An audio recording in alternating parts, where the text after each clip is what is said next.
How far up? Well, there's no package before you, but there are. Oh, okay. Hello. Mm-hmm.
Streaming on clickorlando.com and broadcasting live, you're watching News 6 at noon. Now at noon, holiday travel is ramping up in Central Florida. What you need to know before heading to your Thanksgiving destination. Plus 1,000 turkeys are being given away to some neighbors in Orlando.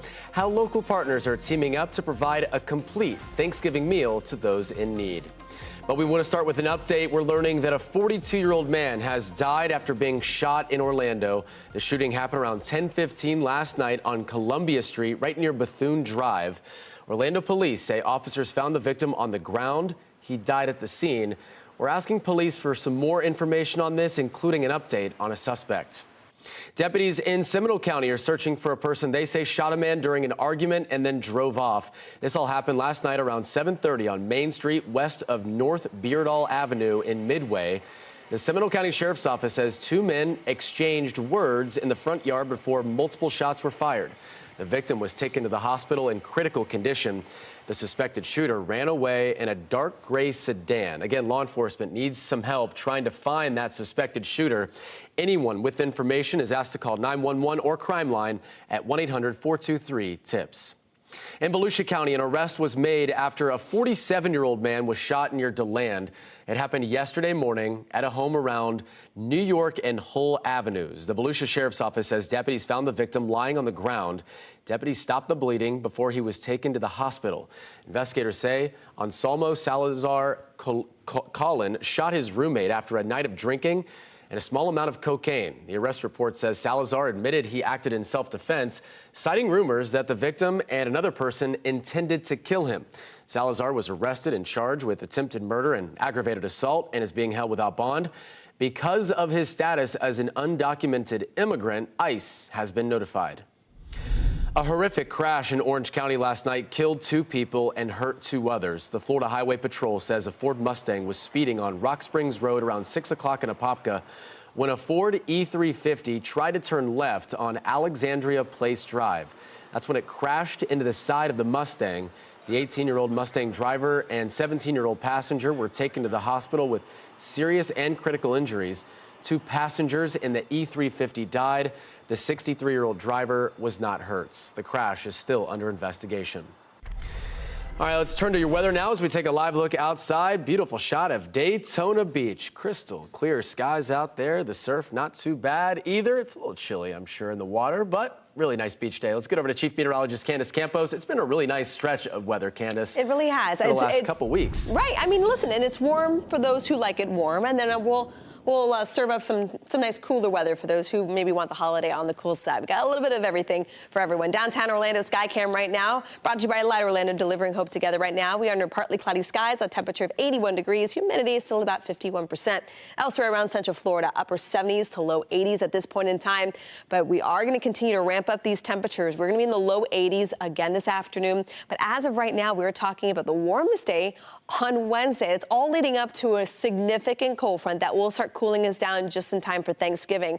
Only problem is that cold front is going to be causing some headaches for air travel. So if you're traveling, whether it's today, tomorrow, even into Wednesday, especially across the eastern seaboard over the next couple of days, it will be causing some issues. We had a ground stop earlier this morning at Dallas-Fort Worth. Right now, still looking at some moderate delays there due to that front. Now, that front, again, will continue to slide out towards the east, producing kind of a medium impact kind of weather there for many airlines and travelers as well. But big changes, again, arrive once that cold front makes its way into Central Florida. Like I said before, warmest day of the week on Wednesday, 85. But notice how cool temperatures will start getting just in time for the holiday. We'll have more details on the chance of rain potentially in between all this coming up in just a few minutes. All right, we'll check back in. Thank you, Candace. Taking a live look at Orlando International Airport from our Light Orlando Delivering Hope camera. Right now, the airport is bracing for one of its busiest travel periods ever, with officials saying nearly 1.9 million people are expected to move through the airport. MCO is boosting customer service ambassadors and expanding advanced parking reservations to ease some of that congestion. It's also reminding travelers about the 3-2-1 rule. That's arrive 3 hours before an international flight, 2 hours before a domestic flight, and be at the gate 1 hour before departure. But it's not just the airport seeing that holiday rush. Highways across Florida are about to get just as busy, if not busier. In fact, FDOT and FHP are launching the Drive Safe, the Rest is Gravy campaign, urging drivers to slow down and stay alert out there. Trooper Steve is at the Regional Traffic Management Center with the safety message leaders want you to hear before hitting the road. Florida Department of Transportation, road rangers, and the Florida Highway Patrol. We hear it every year, all prepping for the busiest holiday travel week. You're not going to be alone out there with thousands of other cars because of all the airport issues, but they will be monitoring with these thousands of cameras. Who's going to be enforcing it? I've got Trooper Garcia here with the Florida Highway Patrol. I love any time that I get to see Trooper Garcia because we used to work together. Now I get to ask her all the questions. Trooper Garcia, crazy week. We hear this all the time, all hands on deck. What does that specifically mean, and where do you get these extra troopers from? So all of our administrative staff, that's our captains, our lieutenants, we're all out there, all hands on deck, trying to stay visible and avoid any tragedy from happening. The more blue lights that are out there, the more black and tans, the safer we are. I love when you say that kind of stuff because it gets my pride going too. So does that mean even the PIO, even the troop commander, there's a possibility that you guys are out there this week as well? Oh, absolutely. And if we see something, we do something about it. We're, again, all hands on deck. We're just trying to make sure that we try to run this holiday safety as smooth as possible for everyone. So we hear check your tires, make your fluids, top them off in your car. But what as a trooper, if you could fix one thing, all drivers, what would you tell a driver that's hitting the road? Make sure that you're doing this. Well, one thing is that I wish I can control is everyone packs their patience. Because if you're patient, you're not speeding. You're limiting that distraction in your vehicle. Everyone, is saving that distance when driving. You don't get those front to rear end collisions. So again, during this holiday travel, especially with everything going on in the airports right now, we're going to have a lot more inbound and outbound traffic in our state through the roads. But if we're all patient and we're all prepared, then we can all be safe. Obviously, it is a very expensive week between traveling and all the goodies you got to buy. The last thing you want to spend is money on a traffic citation. Here at the Sanford Regional Communications Center, I'm Trooper Steve, News 6. In Brevard County, officials say the Mathers Bridge is temporarily closed to boating traffic after mechanical and electrical failures. County officials say it happened on Saturday while the bridge was in the open position. The bridge did reopen to vehicle traffic, but additional work yesterday revealed an electrical system issue. County says the bridge is closed to boats right now, and there's no timetable for when those repairs will be completed. Another candidate has entered the race for governor weeks after Orange County Mayor Jerry Demings announced his candidacy. Republican investor James Fishback has thrown his hat in the ring, saying he wants to make life more affordable for Floridians. A really common theme among all the candidates so far. Fishback is the founder of the investment firm Azoria and a free high school debate league called Incubate Debates. Fishback joins what's now turning out to be a crowded race. On the Republican ticket, he'll be facing former House Speaker Paul Renner and Congressman Byron Donalds. But more candidates are expected to file to run on the Republican side. On the Democratic side, Orange County Mayor Jerry Demings is running against ex-Republican Congressman David Jolly. But again, more could be on the way in this race as well. The primary election is August 18th of next year, with the general election happening November 3rd. Florida's Black Bear Hunt is expected to kick off in just 2 weeks. That's happening on December 6th, but that's not stopping some organizations from fighting to stop it from happening. Today, a nonprofit is challenging FWC's decision. Bear Warriors United has already sued, saying the hunt violates the Florida Constitution and isn't based on any logic or science. Today, they're hoping a judge will grant them a temporary injunction to put everything on hold. The state has already issued permits for the hunts, with wildlife advocates claiming to have bought up some of those permits in order to prevent bears from being hunted. Well, with inflation still being high, groups across Central Florida are stepping up to help make sure every family has a happy Thanksgiving. News 6's Stephanie Rodriguez was there as one group reached out to the community it calls home to provide turkey and all the fixins. Instead of hundreds of soccer fans, the stadium was full to the brim with food and people in need of a helping hand. These are families who are struggling each and every day to provide even their basic needs. The 10th annual Orlando City and Orlando Pride Turkey Giveaway saw thousands come in to get ingredients they might not be able to afford themselves. Things have been hard. This is probably my 5th event, and I've got a couple more. I've heard families coming out at 4 o'clock in the morning to stand in line, so the need is here, and I'm just glad to be able to serve. Families were given all of the items that they need to have a happy Thanksgiving, from the sides to the turkey, even the roasting pan needed to cook the bird in. And then they're getting all the vegetables and stuffing and mashed potatoes and everything else that goes with what we have as a typical Thanksgiving meal. We're also having culturally appropriate meals too, so there are rice in the boxes. Not everybody likes potatoes, and we also are providing a gift card. If you don't like turkey, you can go buy your own protein. For Orlando's soccer teams, it's a way to give back to the community they call home. So as you can see from the amount of volunteers we have, our staff looks forward to this every day, every year, and it's one of the best events that we do. I spoke to people getting the meals about what it means to them to know they'll be able to break bread with their loved ones this Thanksgiving because of this. There's no words to describe it. Just the sharing, the joy, being with family, being with friends. Thank you. In Orlando, Stephanie Rodriguez, News 6. Thank you, Stephanie. Well, a Central Florida city loses a battle against a developer as it tries to maintain control of overdevelopment and flooding. Coming up, how the city of Edgewater still plans to have a moratorium despite the setback. Introducing the new $25 million Gold Rush Multiplier Scratch-Off from the Florida Lottery.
Edgewater Mayor Diesel DePue is speaking out after the city lost a lawsuit to Lennar Homes. I'm your Volusia County community correspondent Angie Quesada. And a case at the center of the city's ongoing battle with flooding and overdevelopment. The mayor released a personal statement ahead of tonight's shade meeting. In his statement, Mayor Diesel DePue says Edgewater has, quote, stood firm on pausing overdevelopment until the city can fix its flooding issues, and says they're still working towards their moratorium goals. He calls this latest Lennar case, quote, the worst he's ever seen, saying big money continues to push forward projects that he believes would further flood surrounding neighborhoods. The mayor says residents' experiences with repeated flooding should have been enough to do the right thing, and he vows not to give up the fight. DePue also says the city needs a stronger legal team, one that will, quote, fight and stand for flooding victims as Edgewater continues its battle over development. The shade meeting starts at 5 o'clock, followed by the regular council session at 6. The public meeting will resume where council must decide whether to approve the final plan for Lennar and whether the city's development moratorium should continue as flooding remains a major concern. Now, I also reached out to Lennar, who was not available for comment at the time, but of course we'll bring you any new reaction from city leaders and what this means for Edgewater's development moratorium and flooding fixes. In studio, I'm your Volusia County community correspondent Angie Quesada, News 6.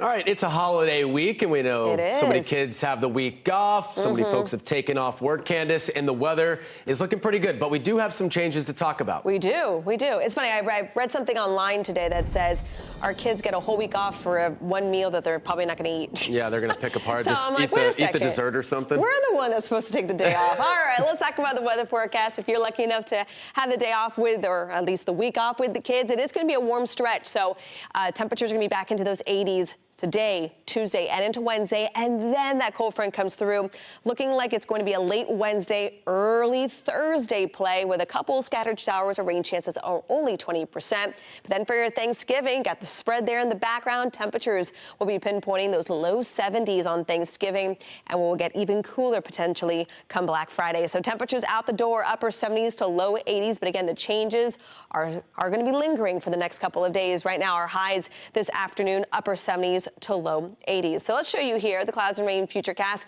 Here comes that front as it moves through. I just kind of wanted to show you the wide view before we really kind of zoom in. You can see there will be a little green here and there, but notice the time it clears through the area. It will be before daybreak even on Thursday, and that colder air. Notice how much cooler things will get as we head into Black Friday morning. But now let's check on that hour-by-hour forecast for today. Sponsored by Strata Air Conditioning and Heating. AC emergency, you ought to call Strata. So for the next couple of days, it's going to look a whole lot like this. Mix of sun and clouds, maybe a little bit of patchy early morning fog tomorrow once again. So we'll, of course, be tracking visibility maps as well. But then here comes the approaching cold front. This is on Wednesday at around 7 o'clock in the evening. You can see we're not seeing a whole lot of rain associated with it. We do have a lot of cloud cover. We have a little bit of rain being picked up on our model out towards our east, out towards our west. So for the most part, we're going to hold a very low end 10 to 20% chance of rain.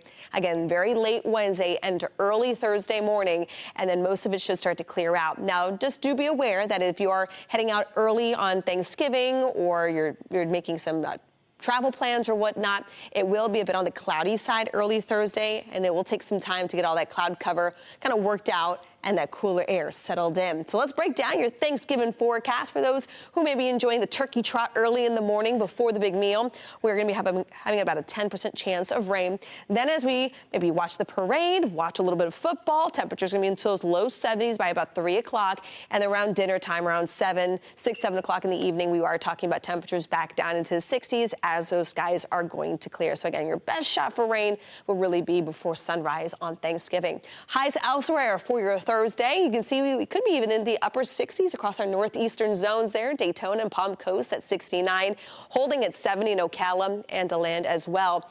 But then all the Black Friday shoppers out there, I know people don't wait up all night long like they used to, but if you are going to be heading out early on Black Friday to catch those doorbuster deals, temperatures are going to be into those 40s across our northwestern zones, right along I-4 and further south. We are still going to be on the cool side into those low 50s with highs struggling to hit the 70-degree mark on Black Friday. So as we get results here with your full 7-day forecast, we'll be in those 80s for a couple more days. So if you like it warm, you'll like till about Wednesday. If you like the 70s, you'll have to wait till Thanksgiving. All right, thank you, Candace. Well, a heads up for parents, a playpen sold on Amazon is now facing a recall. Coming up, we're going to tell you what the hazards are for infants that prompted the recall. And coming up on News 6 at 6.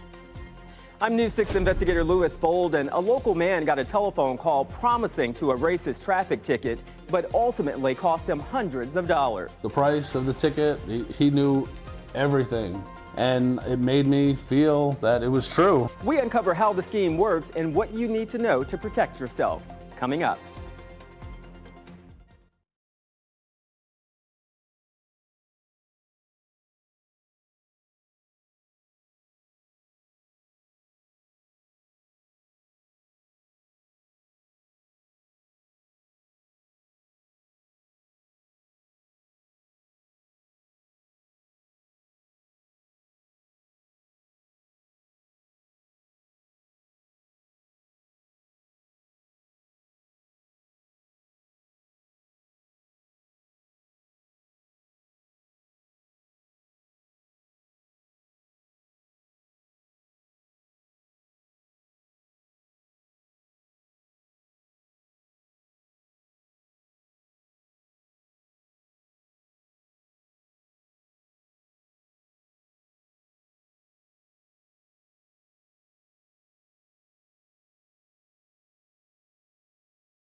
A heads up for new parents, the federal government is recalling a type of playpen sold on Amazon. The Consumer Product Safety Commission says the playpens were sold under the name Anna Queen. Investigators say infants can get trapped under the mattress or between the side and the mattress. So far, there are no reports of any injuries. About 70 of the play yards were sold starting last March. The company is urging anyone who owns one to contact Anna Queen for a full refund. Taking a live look from a beautiful shot of the ports. Port Canaveral from the Launch Credit Union port camera. You're watching News 6 at noon. We're back in just 3 minutes.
Before we go, we do want to mention some breaking news we're following. Police in Titusville say they're investigating an armed person incident. That's what they're calling it. Police responded to the scene at Gray Avenue and Cheney Highway.